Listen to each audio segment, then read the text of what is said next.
Tessa from MamasGeeky here. Thank you so much for stopping by my YouTube channel. One of the scenes that really stuck with me in this is at the bar, you know, when Julie's sister-in-law is like yelling at her. And then as she's going to the bathroom, Julie hugs her, which had me in tears. I love that scene. Can you just talk, Amanda, about that scene, but Amy also about the importance of including that scene? In my memory of that scene, we didn't know it was just going to be, I feel like I was like, why, or Jennifer and I are best friends and have gone through motherhood together. And I mean, I feel like we were all talking about it, and we're like, what if we just made this okay for them? Like, what if, because sometimes a hug or that kind of thing is so powerful that it can really just balance everything. I mean, it was a huge struggle, a huge thing happening, obviously family members of people suffering and what Julie put her through with her kids. It's something it's hard to ever forgive someone for that, but at the same time, she's ill, she's a mental ill, she didn't mean it. And I think just seeing that was all it needed. I mean, we could have had another scene there. We were running out of time. I remember. Yeah, you guys had actually written a scene that we were going to put in a bathroom, and we couldn't even get to the bathroom. We were running out of time. They had a whole thing, and what's amazing about that scene to me, because that scene's really just them, is that you have no idea what she says to her. You don't have idea if she says she's sorry. You don't have any idea. But you see on Jennifer's face, she reflexively hugs her, but you do see a sense of confusion and doubt. I mean, Jennifer does so much for us in that movie, because she also says all the things that we're thinking, like, why would you ever do such a thing? Like, how about could you ever do else? such a thing? Yeah. And I think she does a really amazing job for us in that movie, and their friendship is so palpable. That's why you're into it. So thank you for mentioning that scene.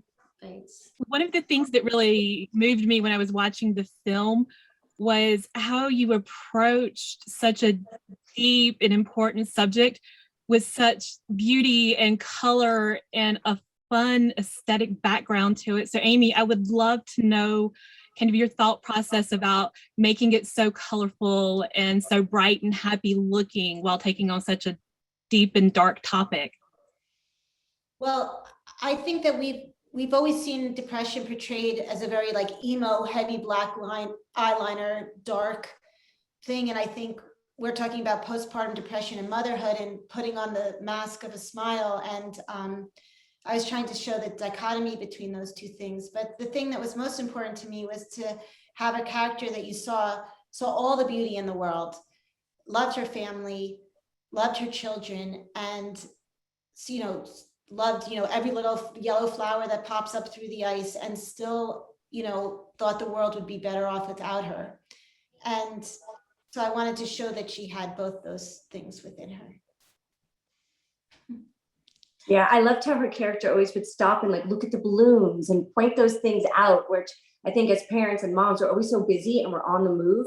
And I love to see how, you know, her character would stop and really try to smell the roses, even though inside she was really, really struggling. So I thought that was such an incredible way. You showed so many sides. And Amanda, you could see it through your eyes. You could see the pain that you were going through, and you were trying to mask so beautifully, even though you knew inside you must have just been falling apart.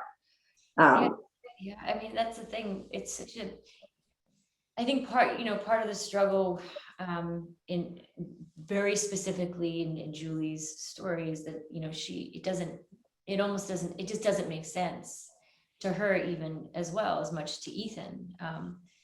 And it's just so hard to watch something like that, and to know that someone understands, just like you said, sees the beauty in the world. Like, she's the thing I love about Julie so much, and something that I can really relate to on some level, is that she is growing up with her kids as well. She allows moments and presence to, she embraces those things because it's, you know, seeing the world through your children's eyes. It's like, it's what we all want to do, but have all these responsibilities, and especially responsibility of taking care of your kids. So I love you're the same, you are that, you're childlike in the best ways. And it really, it's the reason, I think, partly the reason her children are incredible, and why I think my children hopefully will be as amazing as your children.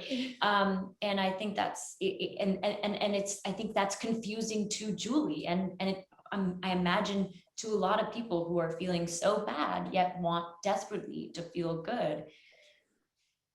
Right. She doesn't, she isn't, there's nothing romantic about her depression to her. You know, if she would do anything she possibly could to escape it. And I think that we thought a lot about color when we were filming, because it's almost the more down she is, like toward the end of the movie, the more saturated the color is. It's the more almost like she's holding on to it as much as she can, as if the insistence on color, the insistence on like the vibrancy of it will somehow, you know, keep her here. And we tried to show that. So you kind of touched on this a little bit, Amanda, but what made you want to sign on to star in this film? Being a mother yourself, was there anything else you found relatable about Julie or extra difficult to portray? I mean, it's very heavy subject matter to begin with, but was anything more of a struggle than others? I think, well, I met Amy, I read her letter to me months after she had sent it, because I guess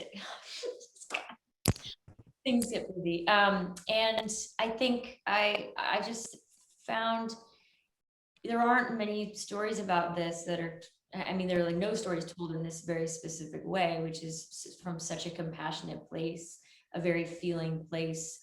I think I just wanted to embody this character because I understood as a parent at the baseline level, I've understood as a parent, you know, how scary it is to be a mom.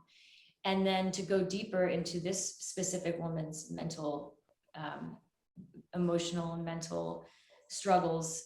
It was just, I felt in some ways, it felt like it needed to be done. And when I met Amy, we needed to tell the story together. That's what it was. It was very obvious to me that this movie needed to be made through this vessel, through her heart and her vision. And then I think it was, you know, I'll tell you that like there was some logistical struggles. Like it was really hard to get this movie made. Just in general, people are, you know, it's hard to get people to wanna invest in something like this,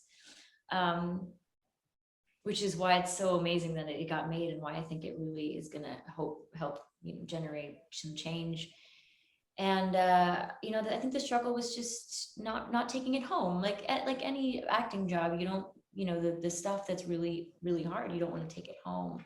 But I feel like I was really able to this taught me to be more present with my daughter, who I had just one daughter at the time, to be even more present, because I felt so lucky that I wasn't struggling the same way Julie was. And I also knew how many people are struggling, and how many people will struggle. And so it's like it's something that needs a lot of attention. And it's hard to know that people are dealing with this, but it's also, I mean, it felt really good that we were opening this box up through her eyes. Thank you, Amanda. I have to just say that Amanda thought of making her a children's book author. I don't remember that. She doesn't remember that. I kind of remember that. I remember that. And I think that, you know, I think that changes everything, and really helps us understand the way in which she sees the world, her hope for the world, and that wouldn't exist without Amanda. She doesn't really ever take enough credit. And then the other thing I want to say is we had a lot of fun because we would get to cuddle together. The great thing about making a low budget movie is it's not like everybody has their own trailers. So we got to have a lot of no matter what, in shooting, there was always a room where we would have producers meetings. It would just be like a bed. And we'd be like, okay, how do you think things are going? We would like have powwows because, you know, it was stressful. Yeah. But also this movie turned out the way it did because we were so connected at every turn, even when it got hard. So just saying, like, it goes a long way when you really especially when the lead actor and the director and writer can be on the same page and be very open and vulnerable. Yeah. Like I remember the day that she was doing the scene on the bed, I knew I wasn't going to be able to direct her, and I sent her a text, and then we just like a voice, no, A video. a video. Thank you. And Through text. I'm very bad with technology. And then we never had to speak that day. She did the bed, and I was next to her, like under the bed or by the side of the bed. But you know, you never think that you're gonna. So I'm much older than Amanda. Like I'm actually old enough to be Amanda's mom, but you never think you're gonna get that moment when, you know, to make a new friend and to get to fall in love with somebody. And her inner beauty is even more beautiful than her outer beauty. And so it was just very lucky that I was such a genius and knew to cast her.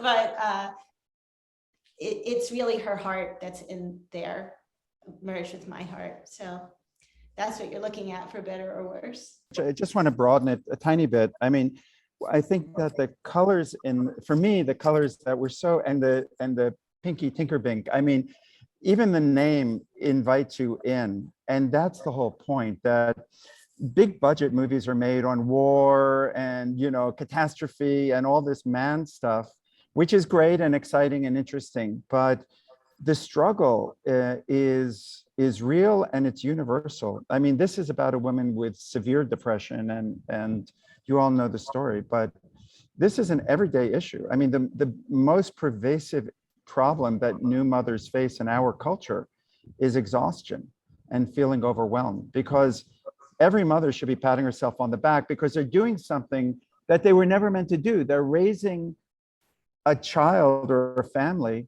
without the help of 5 nannies, right? Because you're supposed to have your mother, your aunt, your grandmother, your older sister, the next door neighbor's older daughter. No one's supposed to do this on their own, much less as a single parent. So right now, when the movie started being made, the incidence of clinical depression and women, I mean, so many women are exhausted, but they drift into, you know, negative thoughts and obsessive thoughts the way Julie did. That's about 20% of all new mothers. And during COVID, one study out of Brigham Women's Hospital in Boston raised that up to about 36%. And so for me, this is such an important movie because it gets the conversation going. Thank God not everyone is going to be as extremely affected as Julie.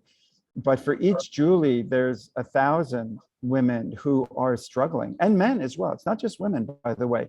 You saw how Julie's husband was struggling, and oftentimes they'll even go into depression as well because of sleep deprivation. I'll tell you just one last thing and then I'll shut up, which is that we train Navy SEALs to endure torture by putting them through sleep deprivation with the sound of crying babies over loudspeakers. And if you remember, one of the most challenging scenes in the movie is when Julie's making the formula and the baby is crying. That cry goes deep into your heart. It makes you feel so incompetent and so incapable as a parent. And so this is something that's very real and is really experienced by probably close to 1 million women in the United States this year will go through something, maybe not as extreme, but some shade of that blue.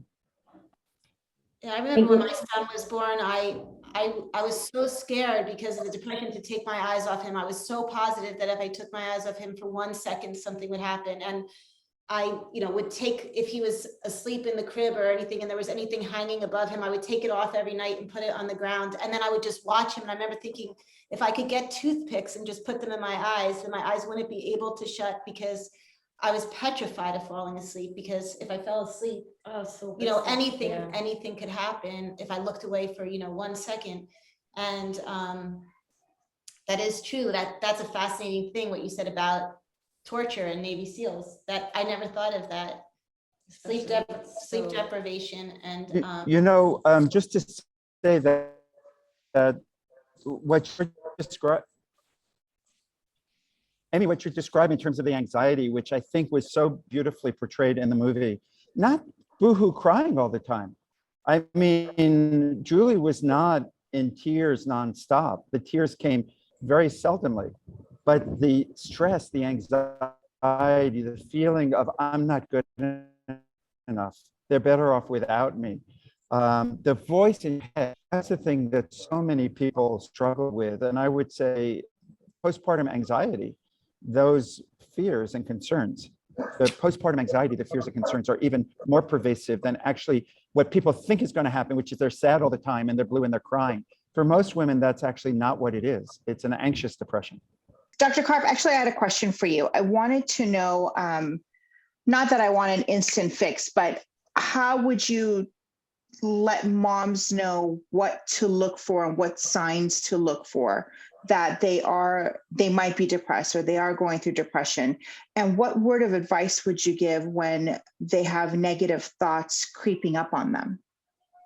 Yeah, great question. I mean, right now, the standard in medicine is that every woman's supposed to be screened for postpartum depression during pregnancy and then a couple of times after the baby is born. So that's a way that we get some insights into it. But I was talking to a friend who was delivered recently in New York, and the nurse went up, sat them down and said to the mother, your job is to take care of the baby. And then she looked straight in the husband's eyes and said, your job is everything else. And setting the expectations appropriately, I think, is something that we can really help people with. This is not the time to write thank you notes. This is not the time to worry about bringing people into your house and entertaining. This is not the time to be what my mother would call stupid polite. This is the time to really circle your wagons and take care of your responsibility, which is this very vulnerable little baby. And to recognize the fact that you are doing something that in the past, women had 3, 4, 5 helpers doing. So rather than feeling insufficient, you should feel amazing that you can juggle all these balls. My job as a pediatrician is to really do 2 things. One is to give parents skills, and that's something that I wrote about in a book and a video called The Happiest Baby on the Block. It's something called the 5 S's, which are commonly taught now in hospitals and clinics and really all around the world. But the other thing, and what are they? What are the 5 S's? The 5 S's are 5 ways of imitating the womb. The key concept really is that newborns aren't really ready for the world. They need a 4th trimester of being held and rocked. And so the concept is that you imitate the womb with 5 steps. So swaddling, side or stomach position, not for sleep. For sleep, it's only the back. But for calming a crying baby, like when Julie had the baby in her arms, that baby was on her back. Had she been rolled towards the stomach, the baby might have calmed down in a couple of seconds. The 3rd is shushing, the 4th is swinging or rhythmic motion, and the 5th is sucking. So right there, we can make an enormous difference because crying and exhaustion lead to bad feelings. But if you can calm the crying and you can help the baby sleep, it leads to good feeling. It makes you feel competent and sufficient and like the best mother who ever lived. We're on that balance point when we have a new baby. And you can go either direction, feeling worse about yourself or feeling better. And sometimes it's very little things that help push it in the right direction. The last thing I would just say is that we're doing a study now with SNU, which is our new robotic baby bed, which adds an hour or 2 to the baby's sleep and increases the longest episode of sleep, because it isn't just sleep, it's getting undisturbed sleep that becomes so important for all of us, because sleep deprivation leads to depression in anyone, and especially new parents. So we have a study that just got completed actually in Australia, looking at 150 women at high risk for depression.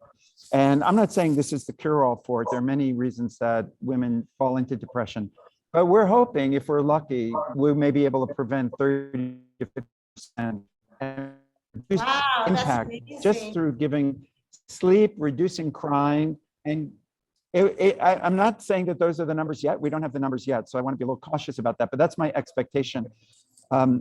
Increasing sleep, reducing crying, reducing the fear that babies are going to roll to an unsafe position. SNU keeps babies on the back all night long, and giving mothers and fathers a 24-hour caregiver for the cost of a Starbucks coffee. I'm not here to promote this, but I am here to say that there are tools that we're working on to try to give new hope to women who are really outnumbered by this one little baby.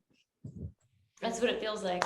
So you've kind of touched on what I was going to ask already, but I really just wanted to know sort of in general, you know, what you were hoping for the audience to take away from this movie. But tied to that, like, why is it, do you think, that postpartum depression in particular, and then just mental illness in general, are so stigmatized in our country and not addressed? I don't know the answer, but I was gonna say, I've been thinking a lot about that idea of why motherhood, why this is a topic that people don't like to talk about, why it's like a third rail somehow. And I don't know like the eloquent way to say it exactly, but I do think so much of how we are socialized to define ourselves as women is predicated on on our maternal nature. You know, we teach our kids from when they're little, the little girls, they play with dolls. I'm being gender specific here. I just said that wrong, but I don't mean to offend anybody by saying girl or boy, but in the traditional way, you know, we teach little girls like play with your kitchens and play with your babies. And so much of how we grow up to define ourselves is based on this idea of what our maternal instinct is. And then we have a baby and we misinterpret our fear or doubts as somehow making us not maternal, not capable. I forgot until somebody mentioned it to me yesterday. My big fear was telling anybody that I was scared because I thought they would take Sam away from me. And I totally forgot this until yesterday, but I was petrified of this because my shame of what it meant to say, I don't know how to cut his fingernails, which is like, how would I possibly know how to cut his fingernails? But I was so,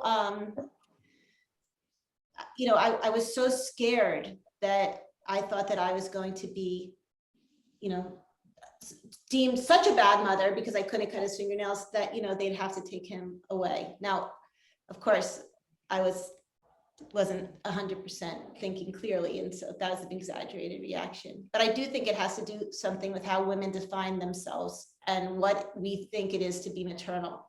Right, and in the mental illness, more generally, it's like, I think as someone who does struggle with a pretty very specific form of it, it's just scary to talk about because mental illness is scary.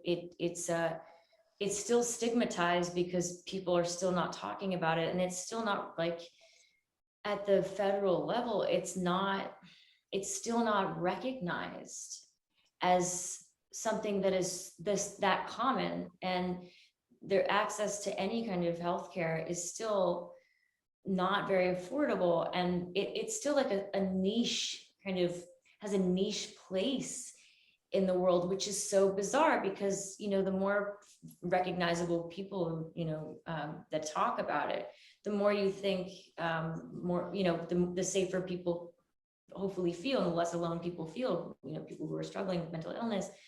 But for some reason, it's just really slow, and especially when it comes to maternal health care. Obviously, this is why we wanted to make the movie, but it's, I don't know, it's stigmatized because people are still really afraid to be labeled because there's still a label, and people are afraid to seem weak. They don't want to lose their jobs. I will tell you that I was told at one point in my career to stop talking about the medicine that I take and my OCD because of the stigma. And I luckily am like filterless and want to talk about it because I know it helps people. It's still something that people are like, you got to be careful how you talk. And it's just like, it is my own experience. So I do feel free to talk about my own experience. But it's, I don't know. I don't know how to change it. I think it's just more people need to understand that mental illness is a thing that a lot of people struggle with. That it's no different than asthma. Like if you took your child to the park and put them in a swing, you know, and we're having a hard time breathing, you would whip out your inhaler and take it, and you would never think twice about it. You would never say, oh, I'm a bad mother because I needed an inhaler at the park. You would just take it, and then you would enjoy swinging your child. When you're depressed and you're at the park and you're sure that, is the baby going to fall out of the swing? Are the metal things going to, you know, fall down from, you know, the rod? I mean, my children still tell me how badly I failed to park.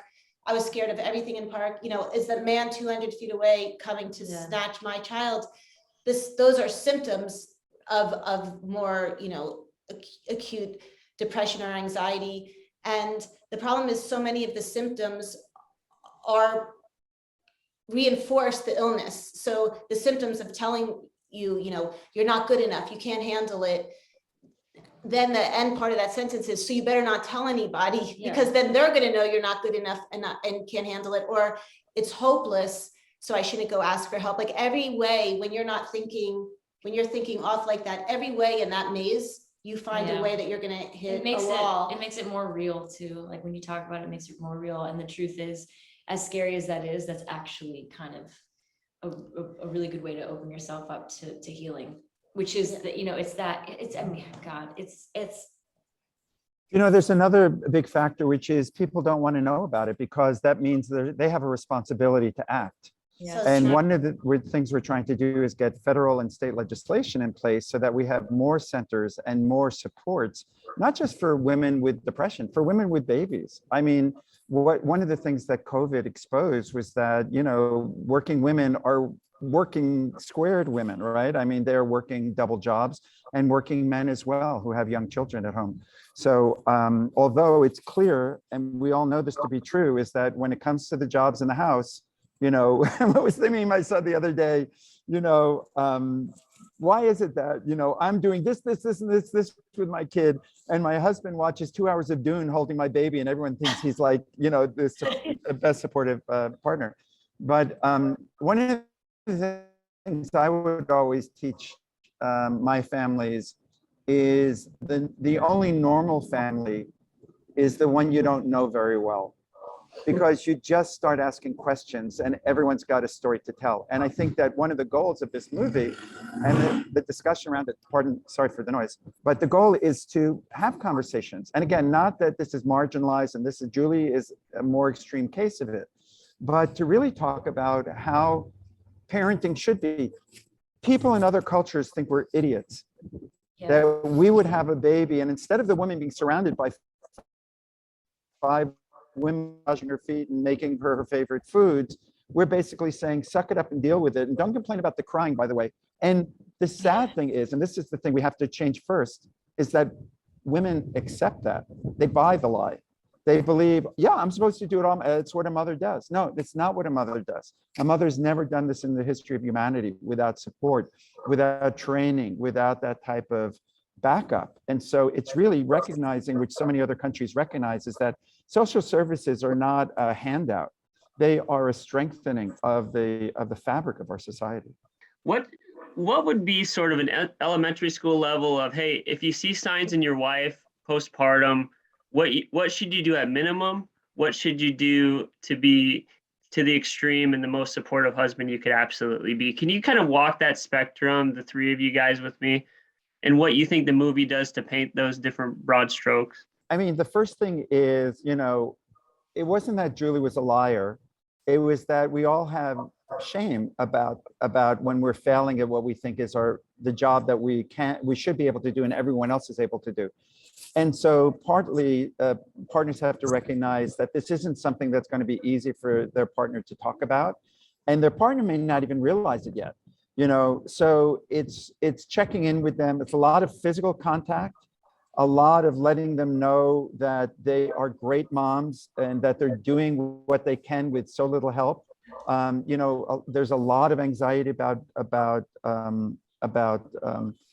your body condition after you have the baby and how you look and the experience of having a baby and what that was for a husband to see you in that situation. It's very important to let your wife or your partner know how beautiful they are and what an incredible mother and what a great job. And what happens when you do that is you open the door for them to feel like this is a safe environment to maybe share some of what's going on. You can even probe a little bit and say, you know, do you ever worry that you're not going to be a good enough mom? You know, or what's your memory of your mom and how was that and how do you want it to be different? You know, you can ask a couple of probing questions that give an open door to discussing their experiences, and don't think that just asking one time is going to be the answer, because again, the shame is really significant for a lot of people. And so you have to really demonstrate you truly want to hear. It's not just you're being perfunctory in your questioning. I mean, it's, you know, when she goes to see that house and she says, do you think we'll be happy here, and he says, I really do. I feel like the shame for her, it comes in a wave. So sometimes you might ask, and it might be a moment where Julie felt okay. Like depression exists on a continuum. So I do think you have to keep asking, or like, hey, you want me to stand with you when you give a baby a bath? Because that to me was always the scariest, the bath time. You know, was I going to accidentally, drown the baby? Was it going to be because I couldn't control some impulse and like accidentally drown the baby? And like the last thing I ever wanted to do was, drown my child. But, you get so scared because your inability to trust yourself that if my husband was next to me, the times that he was, I was much less scared because there was somebody you could say, oh, can you hold the towel? You could, will you hold the head? And so it just makes you feel less scared. For me, with Ethan, we talked a lot about this, Amanda, Finn, and I. For him, he's kind of a prisoner the entire time that she's pregnant. I think that so many people who love people who have depression do feel like prisoners. You don't want to be the last person to say the thing that you think is going to incite them to then, call it a day. You don't know what to say. And so I think you are constantly trying to gauge the temperature. And I saw that in the bookstore when we saw it on the big screen, because we got to see it on the big screen first time, and I could see it in his eyes. He's like looking at her in the bookshop, trying to see, is she okay? Like she's saying she's okay. And it's very hard for anybody who loves somebody who's depressed to figure out how to get in. Yeah, because he's on his own island. That's the thing. And I know how, how hard it was, even just for my husband, just to feel like he could help in every way he could, but not be able to reach me in my, I wasn't suffering like Julie, but to that depth. But like, it was just, you're an island, and Julie's an island, and they just can't reach each other, because that's what depression, anxiety do. Yeah. And I think men in general, like I know my husband always says, after the first year, I'm fantastic. After the first year, I never need, but until the first year, he always says, you're looking, it's like they're in a club. I mean, he felt, I'm putting words into his mouth, but basically the two of us existed as one, like literally as one. And then we were so intimate, with each kid, and they are on the outside. They're actually literally, like the old definition of literally on the outside. And then the baby's born, and you're, have a different understanding and way of handling the baby, at least, ostensibly you do, or they think you do. The thing that men need to understand is that we might feel as lost or, confused by this new situation, as they do, unfamiliar and awkward. And I think, again, all I just understand. Oh, sorry, yeah. So I just want to underscore that point. And again, from the practical point of view, oftentimes you're not going to see someone crying in the corner as the sign that they're depressed. It's anxiety. And this thing about the baby, it's all my responsibility. The more anxiety you see around that, and stay away, and we have to keep people away. I mean, of course, there's a reality to that. But when you get a sense that anxiety is bubbling up a little bit too much, or that you're being excluded from this relationship. I mean, we really hope women will invite men in and help them feel confident. Then, oh, honey, you're so good at wrapping the baby. Give some compliments so that men don't feel like we're the fifth wheel. But I think that looking for signs of anxiety that you feel are excessive is an important first step to look for when men are trying to judge the. Thank you. That's super helpful. So I was going to say, for me, I would never have cried, because that would have been too much of a clue. And I was so scared, like I said, that I was such a bad person that, Sam would be taken away from me. So I would never have cried. And I remember I didn't start taking antidepressant medication till he was like 1.5. And I remember driving him in a car and hearing a song and crying, and being able to cry and feel the song and cry and not feel like I was never going to be able to stop. That was this other fear I had, that if I started crying and explained how I felt, not only would Sam get taken away from me, he'd get taken away from me because I'd start crying and I'd cry so hard and I would never be able to stop, that of course they'd have to take him away. And it doesn't sound logical because, you know, you're not well, you're not breathing, you have asthma. It's just, it's in your thought process. And so I think you have to really, it's very difficult for anybody who loves anybody who's depressed, because depressive people are very good actors. When you were writing the movie, did you ever consider an alternate ending where she takes her medicine and is able to manage her depression more? You made me remember the answer that somebody else had asked, you know, what did I want people to take from the movie? And for me, Julie's a cautionary tale. The happy ending comes, you know, I have a 25-year-old son. I must have been writing through the fears. I didn't know this at the time because I wrote the novel like 20 years ago of, you know, what exactly what you're talking about. You know, what if I hadn't gotten the help I needed? What if I didn't take the medication? But I am the happy ending. And I want anyone who sees it to be their own happy ending. I want them, through Julie, who's a fictional character, to be able to empathize with her and hold her in her head as this kind of, you know, manifestation of what a depressed mom can look like, and to not feel shame, and to find, you know, you look at Julie and you realize what a good person she was and how desperately she wanted to be there for her kids. And our hope is that, you know, in some tiny, tiny little way, however we can, you know, if we save one life, Amanda and I will feel so good, right? Like that we saved, that we helped somebody get that happy ending. I never thought about making this a movie until a couple of years ago. I was driving down the West Side Highway and a girl called into doctor's radio, a mother crying over some ironing board. I tell you this, and the doctor said, well, you know, you have an illness, you know, go to the doctor. No, I can't. Go to your husband. I can't. Go to the priest. I can't. And I remember thinking, oh, I thought everybody knew about this now, because, you know, famous people talked about it and it was on People magazine, but people don't know, or people don't think the same rules apply to them. They don't allow for themselves to accept themselves in that way. And so we're hoping that somehow we can, you know, reach that woman in the Midwest and we can tell her, please, you know, ask for help. Did you ever consider the ending being different? Oh, sorry, that specific question? No. Yeah. I have to say though, I would have made so much more money. Like I remember Doubleday had offered me a book deal. This is like 2001 or something. And Doubleday was a bookstore, but it was also an imprint. And they would have paid me $10,000. And all I had, and that was like a very big book deal. And they would have printed like 30,000 books. This is like all you wanted for a writer if you were me at the time. But all I had to do was have her call, because there's infanticide in the novel, call 911. And I was like, the problem is if you're having a psychotic break, you can't call 911 by virtue of the fact that you're having a psychotic break. And at that moment, I pretty much set the trajectory of my writing career on a certain path.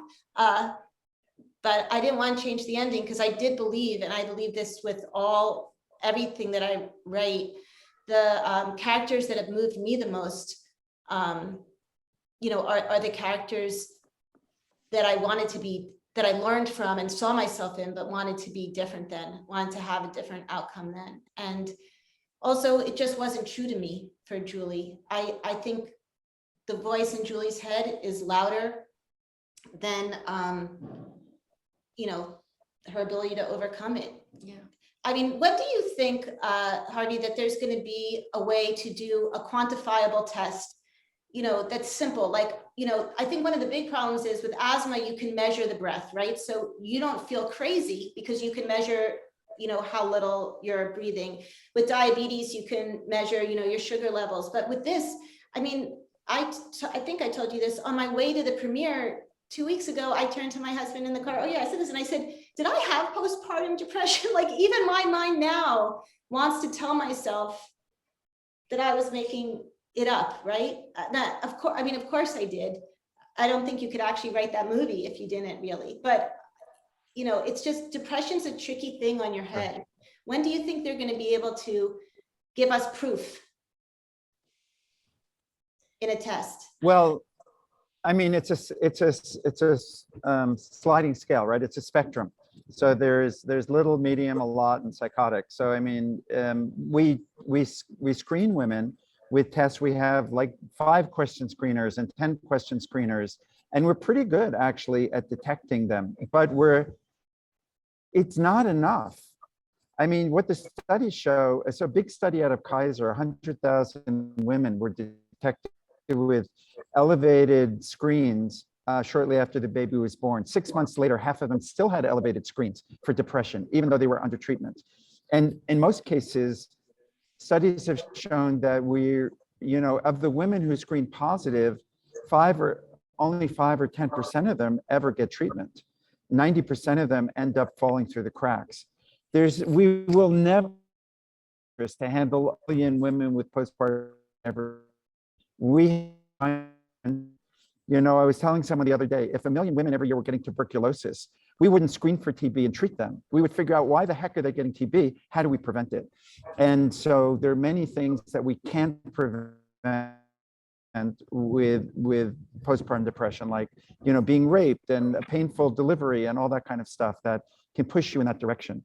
But baby care is something that we can, and we're making a big difference right now. And in many studies, it is the straw that breaks the camel's back. That screaming, that exhaustion, that feeling like there's no one there to help you. That's something we can do. And actually, I'm extremely, extremely excited. We have over 60 major corporations that give SNU away as a benefit. And I believe within the next 2 or 3 years, we'll get insurance companies and governmental agencies providing this, just like we do a breast pump. And that's not going to take care of the whole problem, but I think it's going to be a big step forward. What about aftercare? I mean, the thing, my point was always, I get to go to the doctor every week after 36 weeks, or I've been to the doctor a bajillion times up until I deliver, and then that's it. You get one after postpartum 2-week visit with your now gynecologist, and then the hospital bills, but you get there's nothing. I mean, I heard in Virginia that they are now giving nurses are coming to people's homes after birth. I think I forget what county that is, or I need to look that up, but it was something I had heard from somebody had mentioned to me a while back. And I thought, why don't we have that? Like lactation consultants, they're in the hospital to talk to you the day of delivery or the day after delivery, but there's an extra fee.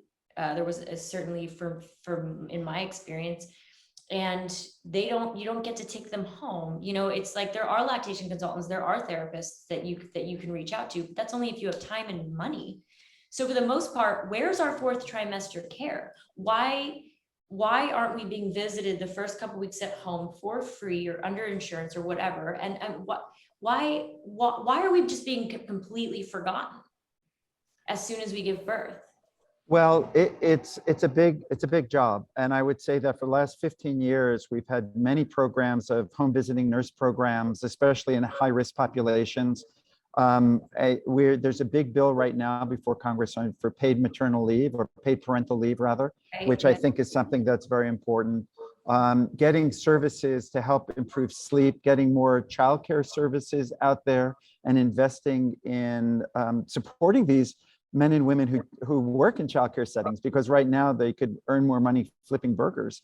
I mean, all of that is a societal investment. And I think I was just in Washington 2 weeks ago, and I met with the leader of the Republican caucus in the House and one of the leaders in the Progressive caucus. And this is an issue that both sides feel very, very strongly about. It's a matter of putting money where their mouths are right now and getting the politics out of this situation. But I think that to your point, we need more care, and it's an investment. This is not spending money, it's investing money. That's the key thing, because it costs a lot of money to take care of people who have mental illness. And if we can prevent it, isn't that smarter?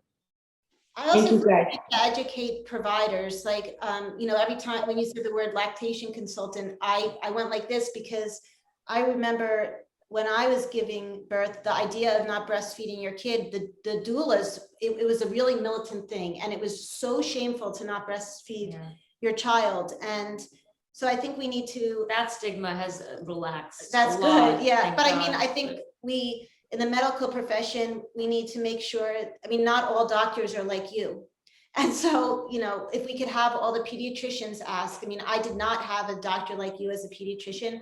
My pediatrician, when I tried to one time tell him how scared I was at the time, he laughed and he's like, oh, all the mothers are like that, you'll get over it. And I mean, then I didn't tell anybody for months, you know, how I was feeling. So I think the language has from in my experience, Oh, good. and my It's got friends, it better. has changed a lot since the 90s. Thank God. I mean, I wish you could have another kid. No, I'm kidding. I'm gonna have a grandchild. But it's just, things have progressed for sure, of course, with your help. I mean, I'm sorry, the snoo. Wow. Yeah, she said so much about I rented it as well. I rented it for 4 months. You don't, you know, the baby gets too big, you know, your baby's sleep trained. It's great.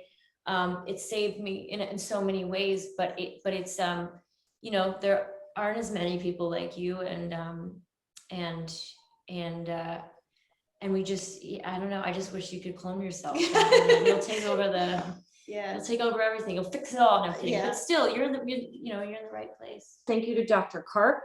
Thank you to Amanda and Amy. And thank you guys for making this incredible movie. As we said, I think it's time that we keep the conversation going from everybody's perspective. And thank you guys for taking the time to help us spread the word. A Mouthful of Air opens in select theaters this Friday, October 29th. So thank you guys for being again. here and talking to us and Yeah. like asking good questions. I could be here for the next 3 hours, but I have to go to Seth Meyers like Yeah. in 2 minutes. But Yeah, but she's really, good. thank you so much for hosting us. And Harvey, of course, like I thank you for everything you've done for me personally and for women and families, and for being here and for hosting us the other You're night. so You guys sweet. are And for really- supporting Thank you guys so much for this hard work. So lucky to have you on our Yeah. team. Thank you so much to all of my monetary supporters, my members here on YouTube, as well as my patrons. If you haven't joined yet, please consider doing so. We have some really awesome perks, including a monthly Zoom meeting where we get to talk face to face. Thank you again to everyone who supports me.